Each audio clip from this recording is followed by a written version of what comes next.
Hey, how are you? Hello. So, Ian? Well, first of all, Jill and I and the entire administration send our condolences to Her Majesty Queen Elizabeth II on the loss of Prince Philip.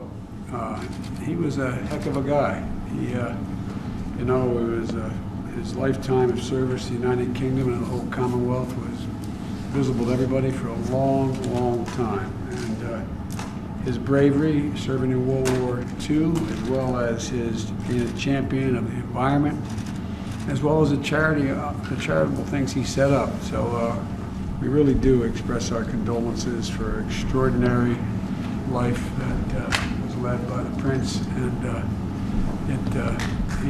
think he's going to be missed, particularly in the United Kingdom.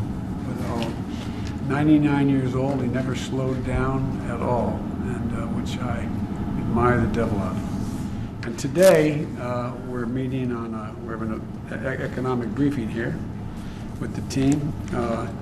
I sent to Congress my funding priorities for the appropriations process, including two key public health initiatives that I'm pushing. First is, like DARPA in the Defense Department, which was designed to develop and has developed breakthroughs to protect us and enhance our physical safety. I'm proposing a $6.5 billion appropriation for what we call ARPA-H, which is focused on health issues. This is a pioneer breakthrough that we hope we can detect and treat and prevent diseases like Alzheimer's and diabetes and give us a chance to end cancer as we know it, because we'll focus exclusively on those items. And secondly, I'm proposing a historic funding increase of 50% of $4 billion to end the opioid crisis, which still ravages the country and has taken so many lives over the last 2 years. Resources both to states and to tribes for treatment as well as prevention. It also includes the single largest funding increase ever for Title I schools for disadvantaged schools, to lift up the millions of children in low-income families.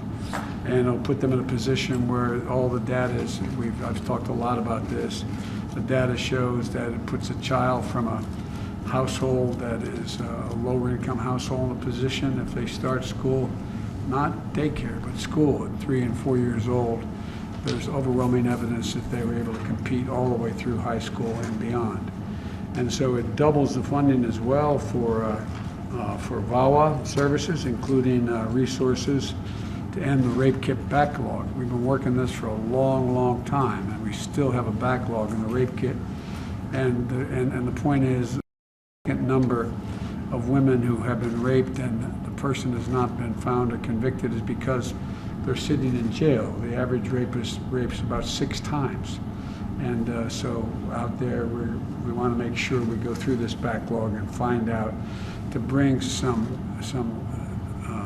certitude for the woman saying, no, it was true. That's the man. He did it. And it changes the whole perspective, all the hearings we held on that. And also, there makes major investments in the fight against climate change.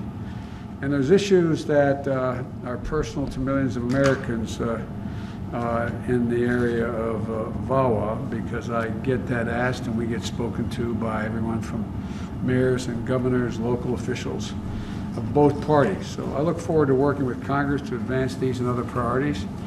I think we're going to be able to get, I'm hoping, we'll have some bipartisan support across the board. I've already spoken to some of my Republican colleagues about dealing with the infrastructure legislation we have up there, as well as other budget items. So we're going to work on seeing if we get some bipartisan support across the board here, but that's what we're about to do now. We're going to talk about our economic priorities and we get the brief from the team here. Thank you all for coming.